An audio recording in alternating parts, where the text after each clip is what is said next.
இனிமையான நண்பர்களே, அன்புள்ளம் கொண்ட சொந்தங்களே, அனைவருக்கும் வணக்கம். முக்குளத்தூர் புலி படை என்கின்ற ஒரு இயக்கத்தை வைத்து நடத்தி கொண்டிருக்கின்ற முன்னாள் சட்டமன்ற உறுப்பினரும் நடிகருமான கருணாஸ் ஒரு பேட்டியில் விடுதலை சிறுத்தைகள் கட்சி தலைவர் திருமாவளவனுக்கு பதிலடி கொடுத்திருக்கிறார். அவர் கூறியிருக்கின்ற அந்த செய்திகளை பற்றி இந்த காணொலியில் சற்று விரிவாக காண்போம். வருகின்ற அக்டோபர் 2ஆம் தேதி கள்ளக்குறிச்சியில் விடுதலை சிறுத்தைகள் கட்சியின் மகளிர் சார்பாக, அவர்களுடைய மகளிர் அணி சார்பாக மது ஒழிப்பு போராட்டம் நடத்தப் போவதாக, மாநாடு நடத்தப் போவதாக திருமாவளவன் அறிவித்திருக்கிறார். அந்த அறிவிப்பு கொடுத்ததோடு நின்றிருந்தால் பரவாயில்லை, அவர் யாரை வேண்டுமானாலும் அழைக்கட்டும், அழைக்காமல் போகட்டும், திருமாவளவன் தனியாக கூட போய் மது ஒழிப்பு மாநாடு நடத்தி கொள்ளட்டும். அதை பற்றி இங்கு யாருக்கும் கவலை இல்லை, அதை பற்றி யாரும் கவலைப்படுகின்ற இடத்திலும் இல்லை. ஆனால் அதே நேரத்தில் அங்கே ஒரு நிருபர் கேள்வி கேட்டதற்கு திருமாவளவன் அதிமுகவும் கலந்து கொள்ளலாம் என்று சொல்லியிருந்தார். உடனே அதற்கெல்லாம் கண் காது மூக்கு வைத்து பேசினார்கள். அதிமுகவும் கலந்து கொள்ளலாம். எப்படி? அவர்கள் வர வேண்டும், ஆனால் வரக்கூடாது. ஒரு திரைப்படத்தில் வருகின்ற நகைச்சுவை காட்சியை போல வரும், ஆனா வராது. அதே போலத்தான் அதிமுகவிற்கு அழைப்பு விடுத்தார். அதற்கு பிறகு பேசிய திருமாவளவன், பாட்டாளி மக்கள் கட்சி ஜாதி கட்சி, பாரதிய ஜனதா கட்சி மதவாத கட்சி, இவர்களை எந்த காலத்திலும் அழைக்க மாட்டோம், இவர்களோடு எந்த காலத்திலும் கூட்டணி வைத்துக் கொள்ள மாட்டோம் என்றெல்லாம் சொல்லியிருந்தார். அது சம்பந்தமாக பேட்டி கொடுத்த நடிகர் கருணாஸ் கேட்டிருக்கிறார், பாட்டாளி மக்கள் கட்சி ஜாதி கட்சி என்றால் திருமாவளவன் என்ன கட்சி? நீதி கட்சியா? திருமாவளவனுடைய கட்சி விடுதலை சிறுத்தைகள் இயக்கமும் ஜாதி கட்சி தான்.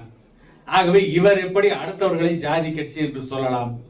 மதவாத கட்சிகளுடன் கூட்டணி வைக்க மாட்டோம், அவர்களோடு எந்த போராட்டத்திலும் கலந்து கொள்ள மாட்டோம், அவர்களோடு ஒட்டும் இல்லை உறவும் இல்லை என்று சொல்லிக் கொள்கின்ற திருமாவளவன் காயிதே மில்லத் அவர்களால் உருவாக்கப்பட்ட, அவர்களால் ஆரம்பிக்கப்பட்ட முஸ்லீம் லீக் மதவாத கட்சியா இல்லையா? அது முஸ்லீம்கள் அந்த மதத்திற்காக, அந்த மதத்தின் உரிமைகளுக்காக போராடுவது, அவர்களை காப்பாற்றுவது என்பது அவருடைய தனிப்பட்ட உரிமை. அவற்றிற்குள் நாம் தலையிடவில்லை. ஆனால் கருணாஸ் கேட்டிருக்கின்ற கேள்வியிலே நியாயம் இருக்கிறது. கிறிஸ்தவர்கள் இருக்கிறார்கள், அவர்களுக்கென்று சில இயக்கங்கள் இருக்கிறது, அவர்கள் எல்லாம் மதவாதத்தை சார்ந்து இருக்கவில்லையா? அவர்களோடு திருமாவளவன் பேசவில்லையா? அவரோடு உறவு வைத்துக் கொள்ளவில்லையா? அவர்களுக்கு ஒட்டும் இல்லை உறவும் இல்லையா? வேண்டுமென்றே அரசியலில் பல பொய் வேஷங்களை கட்டுவதற்காக, போலி நாடகங்களை ஆடுவதற்காக திருமாவளவன் பாட்டாளி மக்கள் கட்சியை ஜாதி கட்சி என்கிறார், பாரதிய ஜனதா கட்சியை மதவாத கட்சி என்கிறார் என்றெல்லாம் கருணாஸ் அந்த பேட்டியிலே குறிப்பிட்டிருக்கிறார். இன்னொன்றையும் தெளிவாக கருணாஸ் சொல்லி இருக்கிறார், இந்த மதுவால் அனைத்து சமூகங்களும் பாதிக்கப்பட்டிருக்கிறது, அனைத்து சமூகங்களுக்கும் மது ஒழிக்கப்பட வேண்டும் என்பதிலேதான் ஆவலோடு இருக்கிறார்கள். ஆகவே இதில் ஜாதி மதம் என்பதெல்லாம் அப்பாற்பட்டது. அதை விடுத்துவிட்டு இந்த மது ஒழிப்பு போராட்டத்திலேயே ஜாதி என்றும் மதம் என்றும் கூறுவது திருமாவளவனுக்கு மதுவை ஒழிக்க வேண்டும் என்பதிலே விருப்பமில்லை, அக்கறமில்லை. இது ஒரு அக்கறை இல்லை, இது ஒரு கண்துடைப்பு, இது ஒரு ஏமாற்றுகின்ற மாநாடு என்று சொல்லி இருக்கிறார்.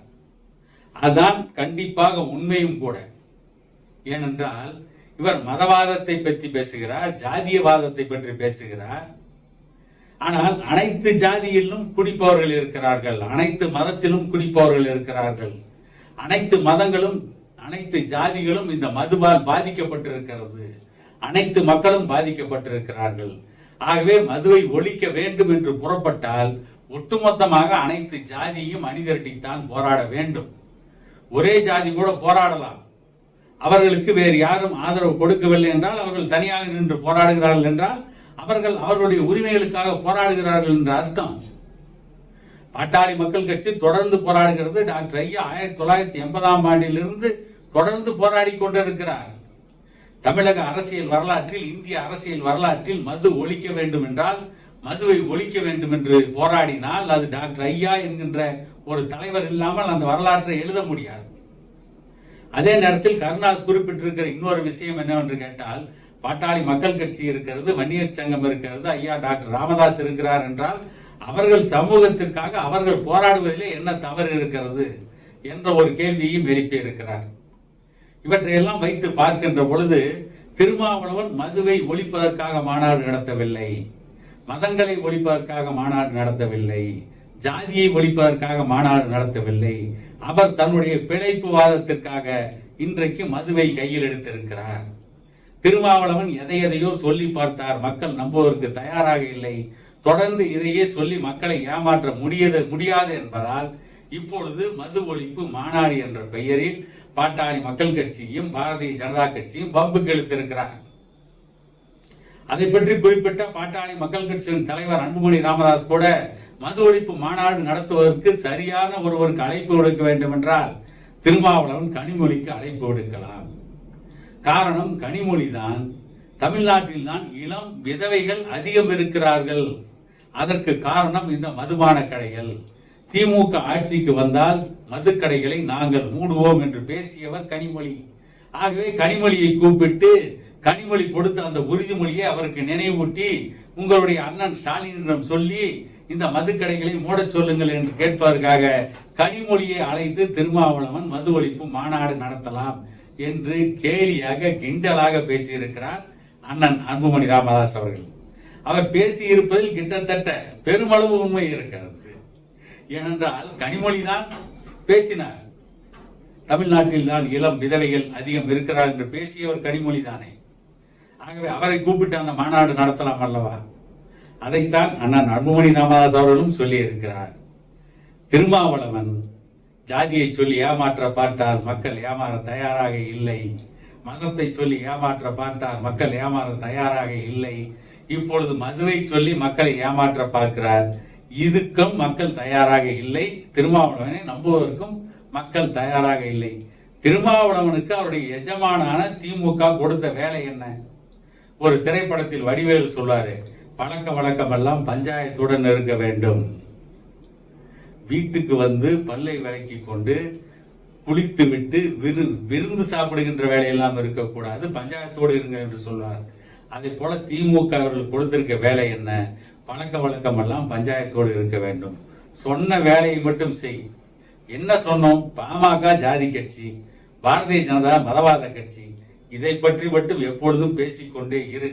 வேண்டுமானால் எந்த வேஷம் வேண்டுமானாலும் போடு, என்ன நாடகம் வேண்டுமானாலும் ஆடு, ஆனால் தொடர்ந்து இதை பற்றி மட்டுமே பேசிக் கொண்டிருக்கிறது. தமிழகத்தில் இருக்கின்ற சமூகங்களை பிரித்தாள வேண்டும். அதற்கு ஒரு கருவியாக திருமாவளவன் இருக்க வேண்டும். இதுதான் திருமாவளவனுக்கு திமுக இட்ட கட்டளை. அதைத்தான் தொடர்ந்து செய்து கொண்டிருக்கிறார் என கூறிக்கொண்டு இன்னொரு காணொலியில் உங்களை சந்திக்கும் வரை உங்களிடமிருந்து விடைபெறுவது உங்கள் எடப்பாடி துரைசாமி.